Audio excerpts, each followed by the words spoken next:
Can I ask you about climate change? Yeah. And your read on that? Big debate right now, global warming, human-made. How do you see what's actually happening here? Scam. I mentioned earlier an organization called the Club of Rome. Club of Rome was started in 1968, and it's part of a network of organizations.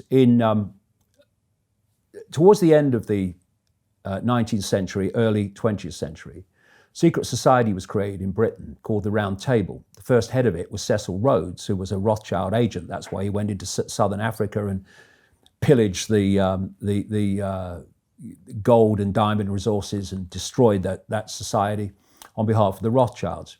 And he was the head of the Round Table. Then when he died, another guy called Alfred Milner took over, another Rothschild agent. And this secret society started spawning satellite organizations. First one they created was the Royal Institute of International Affairs in London, also known as Chatham House. Think tanks, this is what they are. Watch the think tanks, big time. And then they created something in America, which was an American version of that, called the Council on Foreign Relations. Council on Foreign Relations has, to a very large extent, driven American foreign policy ever since to this day. Then came the Bilderberg Group in 1954, formed at the Bilderberg Hotel in Oosterbeek, Holland. Then in 1968 came the Club of Rome, and then came the Trilateral Commission in 72, 73. Now, the Club of Rome was created specifically to use the environment as an excuse to transform society. And I've been writing about this for a long time. And basically, you say, to save the planet, this has to happen. And to save the planet, it's a globe, therefore we have to have global centralization of power to save the planet. And so the Club of Rome has been one of the big drivers of human-caused climate change, or the illusion of it. And then came a United Nations agenda called Agenda 21. And that laid out a strategy for transforming society to meet the challenge of climate change. It was everything that they wanted. And then later, more recently, they've advanced that and they call it now Agenda 2030, which is an updated version of the same thing. And when you read Agenda 2030, it is a tyranny's dream, because it dictates every area of human life, including education, to save the planet. And this is problem, reaction, solution, as I call it. And this has been worked towards for a long time. So you create the illusion of the problem, and then you offer the solutions to the problem, which is centralization of power, centralized control. Now, bringing it up to date, one of the most classic Soros progressives around today is a lady in America, a congresswoman, she's recently elected, called Alexandria Ocasio-Cortez, who's classic, nothing to do with facts, just this is how it is. And she's just come out now, and it's got a lot of coverage in America, a lot of support in the Democratic Party, called the Green New Deal. Because she says, I would say bizarrely, and scientists would also say bizarrely too, that we have 12 years to save the planet. We had a few years to save the planet some years back, and it long passed and we're still here. And what her Green New Deal demands is exactly what I've been writing for years, is the plan to transform human society into a centralized dictatorship on the justification of we have to do this to save the planet. And we don't need to save the planet. No. And humans aren't causing an aggressive form of global warming. No, that's hurting us. the planet doesn't need saving. I mean, its natural balance mechanisms will kick us off before it needs any help. But are we going to harm ourselves more in the meantime? No, I've just been reading. See, it's a psychological game. So you have a major weather event in the 1950s, and it's a major weather event. Oh yeah, well that was a bit extreme, wasn't it? You have one now, global warming, it's climate change. And I've just been reading a very, very interesting book by an American meteorologist called Joe Bastardi, who is, since he was a little kid, he was obsessed with the weather. He just loves weather and weather forecasting, and he's just really kind of obsessed with it. And he was observing all this. And being obsessed with the weather, he's looked at charts going back forever, And he's looking at all these claims about this is global warming, this is climate change. And he's going, well, hold on a minute. That happened in the 1950s. That happened in the 1920s. And what he does in this book is he shows the repeating cycles that cause the outcome.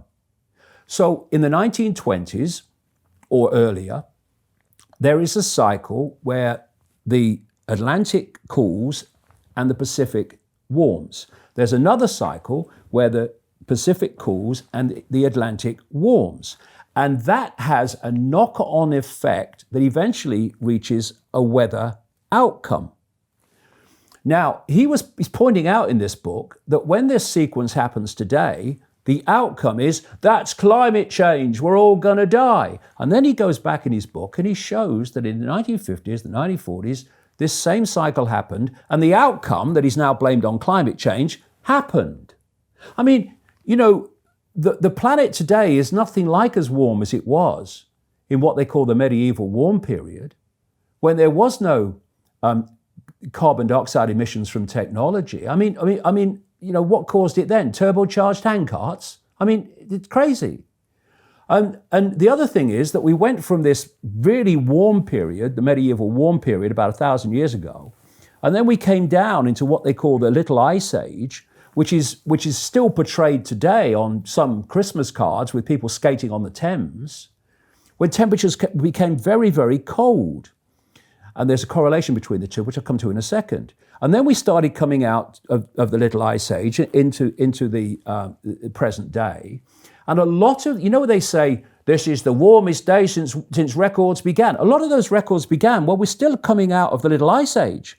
So the comparison between then and now is completely unsupportable. Have you noticed that whenever they're talking about the climate and climate change and global warming, they never mention the bloody sun. They don't mention it. It's all carbon dioxide. But by the way, without carbon dioxide, we'd all be dead. It's what gives life to the planet. And another, by the way, 98% or thereabouts of greenhouse gases, which are supposed to hold the heat in, or do hold the heat in, is water vapor and clouds. And when you see the graph, there's water vapor and clouds. Here's carbon dioxide. And the vast majority of this carbon dioxide is naturally generated, not human generated. And what about methane and all the ones by animals? Yeah, but they're tiny, right. tiny, but tiny. It has a big effect, though. They're even less. What are we do? Going to kill all the animals? What are we going to do? Legislate against condensation when 98% of it's caused by water vapor? It's ridiculous. So it's another scam to get people's attention to create control. But like I was just going to say, they never talk about the sun. Now, it's well known that solar activity, these great emissions of power which we experience as heat coming from the sun, you can see when the sun is in an up period of, if you like, power by the number of sunspots. Because these sunspots are massive projections from the sun that are bigger than the Earth, well bigger than the Earth. And they travel through on the solar wind and we get them as heat. And so when the sun is very unactive, there's very few sunspots, sometimes virtually none. And these have been looked at in their cycles through this period that I'm talking about. And when we reached the minimum, the bottom of the Little Ice Age, when it was at its coldest, it's known in climate science as the Maunder minimum. And it's named after a guy called Maunder, and his wife was there as well, who were charting sunspot activity and its relationship to Earth temperature. And they picked up a correlation. And one of the correlations was that when there was virtually no sunspot activity, we reached the coldest point of the Maunder minimum, the Little Ice Age, as they call it. And then sunspot activity started again, and we started to climb out of this Little Ice Age into present day. So when you discount, basically, the impact of the sun on temperature, your climate models are irrelevant. Irrelevant, because the basic foundation factor of what dictates the temperature of the planet, the flipping sun, is not taken into account on anything like what it should be to get an accurate projection of what's going to happen. Then you look at this from the point of view of prediction against experience. According to Al Gore, well before now, there should be basically no ice in the summer at the North Pole. Funnily enough, there is. And this should have happened, and that should have happened. And another thing that Joe Bastardi points out in his kind of lifelong love of weather is that we're told that all these extreme weather events now are increasing because of climate change. He's saying they're not. They're not increasing. There were more tornadoes and hurricanes way back than there are now. And there were more extreme weather events than we have now. But because it's a psychological game, if you keep saying every time, notice what they've done now in Britain, which they've never done before, they've started naming storms. Like they name hurricanes, which are kind of not very often, so you just name a few. They must be running out of names. Because every time there's a storm that you would call, it's a bit more than, it's going to be a bit rough, they give it a name. All right, so it's another psychological tactic. It's more scary. All right, so we need to ignore it. Well, what we need to do is to research ourselves beyond the official narrative. And if we do, we'll find an amazing thing, that there are a lot of scientists, increasing all the time, by the way, who are saying, actually, it's not happening, is it? It's not real, is it? There's many, many scientists now that were on the bandwagon, it's happening, who are now saying, well, actually, I'm reassessing it. I don't think it is now. I don't think this is real. And all that is available if you search for it. But when you've got a situation where the BBC, that's supposed to be this neutral organization, it's the way I tell them, that actually made a decision that the science is settled, therefore we're not having people on that are saying otherwise, then what you're doing again, back to the same theme, you're skewing the debate. Because all people are hearing is climate change is real if they don't go searching elsewhere. Climate change is real, we're all going to die. You are disgustingly, mercilessly frightening young children of the devastation and the horror that they're going to face for a political agenda. That's what's happening. So the school, I mean, my son, Jamie, because he thinks for himself, when he was at school, And he had an exam, and part of the exam was climate change.